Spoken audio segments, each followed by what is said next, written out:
Okay, we're back. We're on the last stretch now. We're going to bake this bread.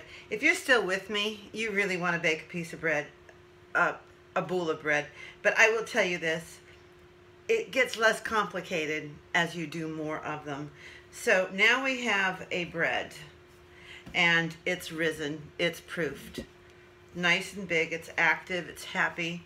And one of the ways we can tell it's ready is if we poke into it, it slowly rises back up.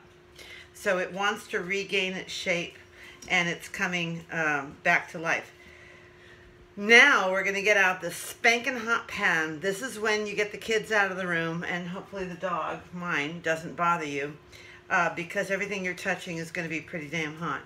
So I'm going to put this aside. I'm using a cutting board, a regular cutting board on top of my wood board because I could scorch the board now. I don't mind scorching this. I don't want to scorch that so much. Here we go. So I'm getting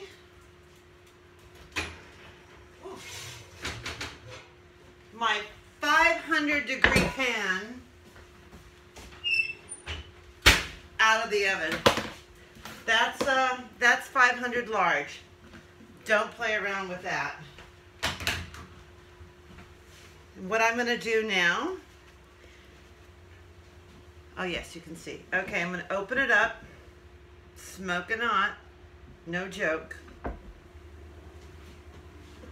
I've got my bread is in here. I don't want to move that too much. So, I don't know if you can see what I'm going to do. I'll do it over here. Can you see that? Let me move it up a little bit so you can see a little bit better. My bread's in here. I'm going to create that little sling. I'm going to invert my dough onto the sling, take off the rice flour cloth. This one's sticking, but I'm not really worried about that. So I'm going to pick it up and throw it in there. And now we're going to take our little double-edged blade, and I'm going to create 3 slashes. You can do fancy slashing. You can look all over the internet at slashing technique, but let's just do some simple slashing. So I'm going to do 1, 2, 3. And I'm probably going down about a 1/4 inch. But I can see that. That's where the steam is going to get released, so we're good to go. I'm not even going to mess with the paper.